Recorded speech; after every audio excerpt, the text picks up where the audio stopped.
देखिए, आप देख सकते हैं लोगों का एंथुसियाज़म, अच्छा रिस्पांस मिल रहा है, सब अपने अपनी तरीके से लगे हुए हैं।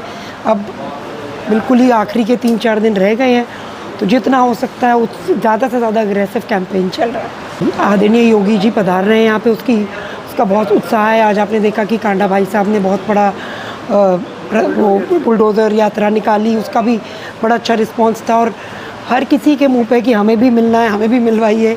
तो सब एवरीबडी, सब लोग मेरे ख्याल से क्रॉस पार्टी लाइन सब में बड़े एक इंथुजियाज़म है। शायद पहली बार ही आई थिंक हरियाणा आ रहे हैं, तो एक अलग तरीके का उत्साह है। देखिए, एक मैं सबसे बड़ी आपके माध्यम से सबको थैंक यू भी करना चाहूँगी। दूसरी ये, आज जो अगर सबके मुंह पे उनका नाम है तो ये इस वजह से भी है कि अशोक जी कभी सिरसा छोड़ के गए नहीं।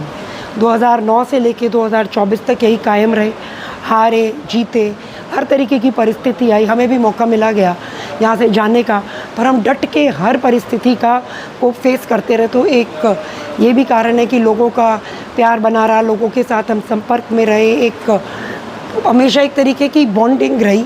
And I am very thankful, हर सिरसावासी से मैं बहुत शुक्रगुजार हूँ। ये 400 पार का नारा है, 4 जून की पोलिंग है, 4 लाख से ऊपर का कि हमें पूरा कॉन्फिडेंस है कि हम क्रॉस करेंगे। और जहाँ तक हम हर जगह जा रहे हैं, जैसे कल मेरे तकरीबन 17 प्रोग्राम थे जो एलनाबाद, रानिया, कालावाली 3 जगहों पे थे। बेटा डब्बाली में था, अशोक जी टोहाना थे, अशोक जी का पूरा परिवार, उनकी भाभियाँ, उनके भाई, उनके पिताजी, और बाकी पूरी भाजपा अलग अलग तरफ घूम रही है। और अगर घूम रही है तभी घूम पा रही है क्योंकि रिस्पांस अच्छा, लोग बुलाना चाह रहे हैं। अगर कोई बुलाएगा नहीं तो कोई कहीं जाएगा ही क्यों। तो पूरा इंथुजियाज़म है और बड़ा अच्छा रिस्पांस मिल रहा है। टाइट, अब देखिए, पहली बात तो इतना टाइम ही नहीं है उन पे ध्यान देने का कि वो लोग क्या कर रहे हैं क्या नहीं कर रहे हैं। बट जहाँ तक उनका आपस में गुटबाजी दिखाई दे रही है, मेरे को तो आपके माध्यम से शैलजा जी से मैं ये पूछना चाहूँगी कि वो कांग्रेस के कैंडिडेट हैं भी कि नहीं, क्योंकि उनका जो पोस्टर या पैम्फलेट्स हैं उसमें प्रदेश अध्यक्ष तक की फ़ोटो नहीं है, हुड्डा साहब की फ़ोटो नहीं है। जिसके कैंडिडेट के पोस्टर पे प्रदेश अध्यक्ष की फ़ोटो नहीं है, वो है भी कांग्रेस की कैंडिडेट या नहीं। तो एक उनकी जो गुटबाजी दिखाई दे रही है, और मुझे तो कहीं पे वो दिखाई भी नहीं देते।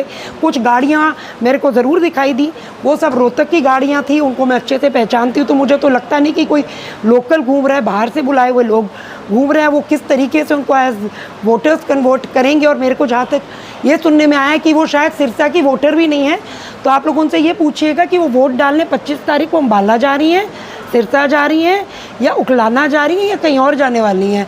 वोट कहाँ पे डालेंगी पहले वो ये बताएं ज़रा। उनका तो जी कुछ भी क्लियर नहीं है। दिल्ली में आम आदमी पार्टी के साथ मिलके लड़ रहे हैं, हरियाणा में आम आदमी पार्टी के साथ मिलके लड़ रहे हैं, यही बॉर्डर लग रहा है पंजाब, वहाँ पे एक दूसरे के खिलाफ लड़ रहे हैं। तो जहाँ पे इतनी खिचड़ी पकी हुई है, और सबसे पहले तो अपना प्रधानमंत्री चेहरा क्लियर करें। और शैलजा जी, पहले आपको ये बताएं, उनसे आप ये पूछिए क्या वो वादा करती हैं हारे या जीते इसके बाद विधानसभा इलेक्शन नहीं लड़ेंगी, सिरसा छोड़ के नहीं जाएंगी, सिरसा वालों को फिर से अनाथ करके नहीं जाएंगी। वो दावा कर रही हैं मैं यहाँ की बेटी हूँ, यहाँ का सब कुछ उन्हें इतना मान सम्मान दिया गया, तो सिरसा छोड़ के ना जाएं। बिल्कुल भी नहीं आना चाहिए उनको। मंत्री रहीं, 10 साल मंत्री रहीं, 4 बारी मेंबर ऑफ पार्लियामेंट रहीं, उनके पिताजी रहे। ऐसा उन्होंने सिरसा को क्या दिया? कोई बड़ी रेल स्टार्ट करी, या कोई बड़ा अस्पताल, या कोई बड़ी इंडस्ट्री, क्या करा? आज तक उनका निवास स्थान यहाँ पे नहीं है। वो कहाँ रहती हैं, कहाँ जाएंगे यहाँ के लोग, किससे मिलेंगे जाके? उनके पास तो बहुत बड़ा मौका था, कांग्रेस की सरकार थी, एंड मिनिस्टर सेंटर में, कोई स्टेट में भी नहीं, सेंटर में मिनिस्टर थी, चाहती बहुत कुछ कर सकती थी, बहुत चीज़ें शुरू हो सकती थी।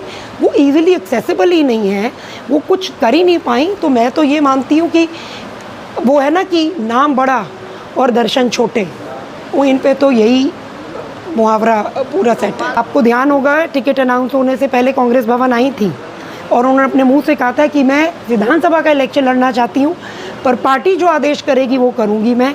और भाजपा ने अपने प्रत्याशी 2 महीने पहले अनाउंस कर दिए। कितनी लेट, टिकट अनाउंस होने के भी 2 दिन बाद आई हैं। तो आप खुद ही देख सकते हैं कि किस, या तो ओवर कॉन्फिडेंट हैं, या आई डोंट थिंक, या वो सबको सिरसा के लोगों को फॉर ग्रांटेड लेती हैं, या उनका कोई इंटरेस्ट ही नहीं है। वो तो है ही ओवर कॉन्फिडेंस। एंड मेरा तो ये मानना है, चाहे वो कोई भी रिश्ता हो, चाहे कोई भी काम हो, जब आप किसी भी चीज़ को फॉर ग्रांटेड लेते हो, ये शुरुआत होती है बर्बादी की तरफ की। तो कोई भी चीज़ हो, किसी भी चीज़ को फॉर ग्रांटेड नहीं लेना चाहिए। अगर आपको ऊपर वाले ने इतनी इज़्ज़त से नवाजा है तो आपको बड़ा शुक्रगुजार होना चाहिए ऊपर वाले का कि आपको इतनी इज़्ज़त मिल रही है, और उसकी कदर करनी चाहिए। शायद उनको कदर नहीं है यहाँ के लोगों की और इस मुकाम की, और जो इज़्ज़त उन्हें ऊपर वाले ने नवाजी है उसकी।